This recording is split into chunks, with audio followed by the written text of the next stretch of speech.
Hello, this is Rick Saltarelli with Salty Breeze Cruise Planners with this week's segment of Beyond Your Front Door. And today I have with me Sharla Smith from Paul Gauguin Cruises. Sharla, welcome to our event. Thank you, Maruru. Oh, wow. That's Thanks so much for Tahitian. being with us today. And what does that mean? I know that's going to be Polynesian. Yeah, it's Tahitian for thank you. Tahitian. Well, Yes. thank you. Well, thank you for being with us today. And so I suspect that your cruise company is not a household name with many, many people, but we want it to be by time we're done today. So could you tell us a little bit about who the company is and what you do, what exactly you do? I would love to. We've actually been around since 1998. We were started under the umbrella of Radisson's Seven Seas, which then became Regent Cruises. And then we were purchased by a hotel company, and now we are part of Ponant. So we're so good in what we do, everybody wants us to be part of their family. But this latest merger with Ponant, they're the largest French cruise line. And of course, we are in the South Pacific, dominantly in French Polynesia. So it's a perfect marriage of the two companies. All we've done in our history is be the experts in the South Pacific. We do it better than everyone. What makes us special and successful is we immerse you in the beauty of that part of the world.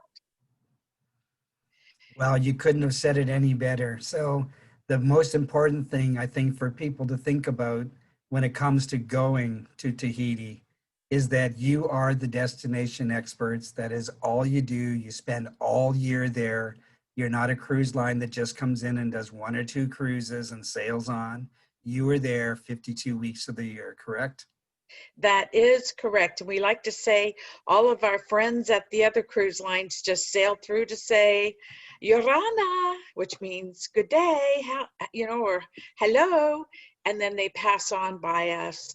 We stay there. It's our home. It's what we do. So I like to say we work and play in the same place, and we make it come alive and for every guest that sails with us. So it's definitely not a cruise experience, but like you said so beautifully, it's a destination experience. Correct. And so a lot of people have heard of the beautiful places that you go to, Tahiti and Fiji, the French Polynesian Islands. But a lot of people, they get that picture in their mind of being in a resort, whereas you are a floating resort. So why don't you just walk us through the major differences why somebody would want to consider a cruise instead of just going and staying at a hotel property? Well, I think there's two good valid reasons for choosing Paul Gauguin. And the first one being that if you go to an island, these islands do not have frequent air service. They do not have ferry service. So, if you don't hit the right islands, you're getting your own plane or your own boat around the area. And they're also very, very small. So I have heard from a lot of people on honeymoons and the overwater bungalows that after the third day, they're like, well, what can we do now? We've seen everything. So what we do is, we take you to those islands. We stay overnight in such as Bora Bora, which is always, the most desired, Moorea, Tahiti. So you get very long stays there, almost, it's almost 2 days, two full 48 hours. So a lot of time. And then we take you to some of the more remote islands that you're just not going to get to see. So you're seeing more of French Polynesia and you're staying longer in the ports. And I think the second valid reason is the value. Like a lot of these small island nations, they import everything that our wonderful customers are wanting. Their local products such as, in this case, coconut, and fish and other fruits and beautiful flowers. For the locals, that's great. I mean, they know that's their environment. For our guests, they want the comforts of home, and they're going to pay a lot for it. because it's all imported. So by going on the cruise, we are all inclusive, all your beverages, your gratuities, all your food, the marina sports deck, even your airfare, transfers to and from the ship. So it's the value for sure that draws people to us as well. Sure. And then instead of having that beautiful view of one island from your one porch or your balcony of your hotel, you're going to have multiple beautiful views 24 hours a day as you are moving throughout the islands. That is a great experience for somebody. Absolutely. Yeah, we often say our bungalow floats, or we sell our bungalow, whichever way you want to say it. But you know, the idea is there you're still up front to all the islands. And you know what's great about the Gauguin is she was built for these waters. And you know, those people who haven't been there, there's shallow lagoons and bays all around these islands, and that's that gorgeous water that you see. The prettier it is, the shallower it is. So a lot of our friends that sail through cannot go through the lagoons because their ships have too deep a hole. Our ship was built for this. So that's why we can stay longer and take you to more remote places, because we can go right up those beautiful lagoons. So your bungalow is like floating right up to the front of the island, which is wonderful to open your curtains and wow, here you are, another day in paradise. Sure. And you touched on the size of some of those other ships that are kind of passing through. So let's just talk really briefly about the Gauguin. It's not a big ship, is it? No, no, she's beautifully made for this trip. 330 passengers when we are full, and most of the time we are because we've been there the longest and we're the best known. And then we have a 1-to-2 crew member ratio. So she's a small ship, but you know, she's perfectly fit, beautifully fit, with the marina sports deck, and the cabins start at 200 square feet and go up to 650 square feet. So everyone has a nice sized cabin and everyone has a view. There are no inside staterooms. There's a few ocean view, but most of the ship is balconies because we want you to have that front row seat. Yeah, and who wouldn't want more of that? Yeah, absolutely. And are there Absolutely. age restrictions on the ship? No, no, but with that said, we're a small ship, so we do not have a dedicated child area, you know, with all the bells and whistles. That's what the bigger ships could bring, is, you know, all the kid areas. We don't have that, but we do have a wonderful educational program every summer and during the Christmas holidays for our 7 through 17-year-old guests. Very interactive. It's free. They go out and learn how to snorkel. They go on rainforest hikes. They play beach volleyball. They learn about the environment with every single activity that they're doing, because our focus is protecting this beautiful part of the world. So we want to be very sensitive and teach all of our guests how we're going to all work together to maintain the beauty of that part of the world. What a great gift to give to a child. The, Absolutely. yeah, the beauty of the islands and that part of the world, the incredible weather, and then something that they will remember for the rest of their life. Well, you know what a lot of people don't understand is the difference between Tahiti and Hawaii. I've been to Hawaii numerous times and it's a gorgeous destination, but we're more remote and we're also more of a true Polynesian experience. We don't have as many changes in the culture as you do in Hawaii. And I like to say, you know, pick on statistics a little bit, but you know, the number of visitors, the Hawaiian Islands, there's 5 there, and then there's 5 in Society Islands, which is a division of French Polynesia that we do the 7 nights on. So if you compare those 5 islands, the number of people the Hawaiian Islands get as visitors in 6 days takes us a whole year, and we don't hit that number. So what that is bringing to your guests is a more true, authentic Polynesian experience.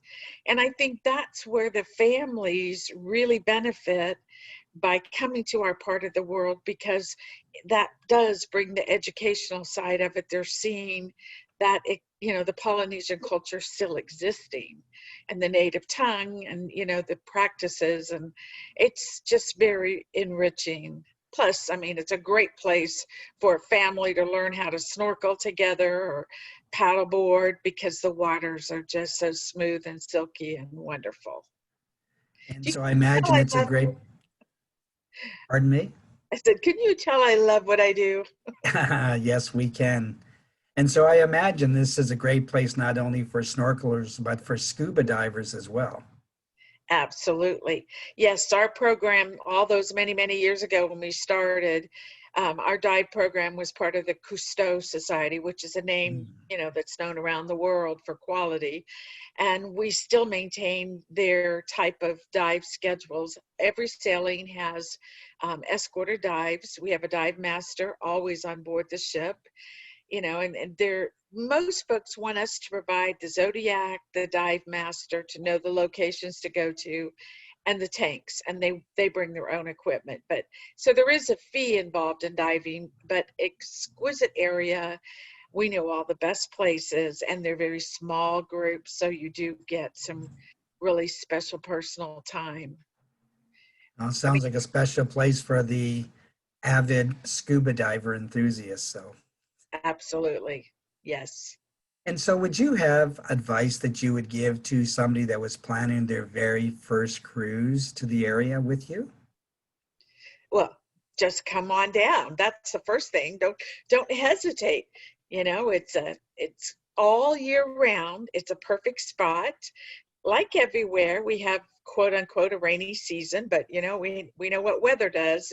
Soon as we tell you it's December through February, it's not going to rain those months. It's going to rain in March. But typically that's the rainy season. And I think that's the only time of year somebody needs to hesitate if they're a diver, because the rain will change the currents, will change the marine life. And, you know, so if you're a diver, then you might want to look at spring, summer, or fall to be absolutely sure you're not going to be in a rainy season. But um, to prepare yourself to go on this trip, it's getting into the mindset of turn off the cell phone, disconnect, relax, and try something new. You know, try poison cru, which is one of their national dishes. It's raw tuna that's marinated in coconut and lime.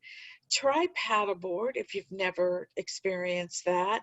Hike up to an archaeological site or to the World War II cannons in Bora Bora. It's the type of destination that you should just let your soul experience, you know, just cut your ties with what you know normally, that your normal routine, and just accept paradise. I mean, I think that's the biggest thing you can prepare yourself for, because I have not met anyone yet. I've met a lot of people. One couple I met last year in an event, it was actually with your organization. They have cruised 200 times. They have been on every luxury cruise line you can think of. They sailed on the Paul Gauguin last year, and we are their all-time favorite experience. I've not met a single person ever that didn't say we were in their top experiences, Wow. because of what I just shared with you. It's so very, very different. Oh, that is amazing. And do you actually have a favorite itinerary of all of the itineraries you offer? Well, I haven't been on all of them yet. I keep telling, you know, my boss, I think I need to go on a 21 night one now. No, but I really love the Cook Island combination. And I love the Marquesas. The Cook Islands are 11 nights. You do the 7 night Society Islands, so you do get to see Bora Bora, Moorea, Tahiti, all the favorites. But then you go across to the Cook Islands, which across the date line, and you go to Aitutaki and Rarotonga. And they're British and New Zealand influenced. Their original inhabitants are the Maorians, unlike, you know, French Polynesia, Polynesian. So you get a different culture experience. and you get a different water experience. Like the lagoon in Aitutaki is, it's like, it's hard to describe. I mean, there's these giant clams, unlike anything you'll ever see, that you're snorkeling and diving around. They're just, they're amazing. And all these vivid animals going in and out of them. But then the Marquesans, those islands hardly anyone knows about. They're very remote. It's a 14-night cruise, and you do actually 3 island groups. You do the Society Islands, the Tuamotus, and then the Marquesas. And that's where French Polynesia began. The Marquesans actually settled Hawaii, Tahiti, most of the islands in the South Pacific. They've even touched as far up as Tonga. And if you look at a map, that's not very close. And if you think about 1500, well, let's go back to the 1400s, 1300s, those people were in long canoes. You know, they're amazing people, and yet there's very, very few of them. There's less than 70,000 Marquesans today on, you know, over 10. I think there's 14 islands. So that's definitely a unique experience in the world, to go to islands that are so remote. It's Paul Gauguin sails in there. There's one commuter flight that goes into one of the islands, and then there's a freighter company. And other than that, that's the tourism. So it's very, very exclusive when you go to the Marquesas. Wow. Sounds like an amazing experience. It's very special. Yes. I know we've been talking about, you know, this beautiful part of the world to go and visit, and we've talked a little bit about Hawaii, and you have this cute little saying I enjoy when you talk about people that are considering Hawaii to go on further to where you are. And so why don't you share with us what that little saying is? Very simple. And you'll always know where we are if you remember this. We're 2 hours further than Hawaii. Hawaii's 6 hours from LA. We're 8 hours. So you drink 2 more cocktails, you watch another movie, and you're in Tahiti. You're where you want to be. So movie and 2 cocktails beyond Hawaii, and you are in Tahiti. That's right. And Yes. so this is my final question for the day. Is there anything new that's on the horizon with Paul Gauguin, whether it's another ship or another itinerary? Is there anything that's new that's coming up in the next little while? Well, you know, there are lots of changes going on, and I wish I could make a big announcement now, but I can't, because we've been asked to not talk about it. So all I can say is stay tuned. We do have plans to grow. The Ponant family really wants to have us stretch more in the South Pacific. So, you know, stay tuned. The next chapter. And we also, I should say, when we dry dock, we do go out and add extra itineraries. And I'm hearing that we could have a dry dock coming up. And so that would mean possibly going into Papua New Guinea, Guadalcanal. We've done that before. So you'll just have to stay tuned and watch what we do next. So Is that Sharla, a good teaser? so Sharla just guaranteed herself an invite back to another segment of Beyond Your Front Door. Yay! So I wanted to thank you very much for being with us today. My name is Rick Saltarelli. I'm with Salty Breeze Cruise Planners, where we help create lifelong lasting memories. And we've been talking with Sharla Smith from Gauguin Cruises. I want to thank you for being with us today, and we'll look forward to having you back again. Maruru. Thank you from everyone in French Polynesia. Goodbye.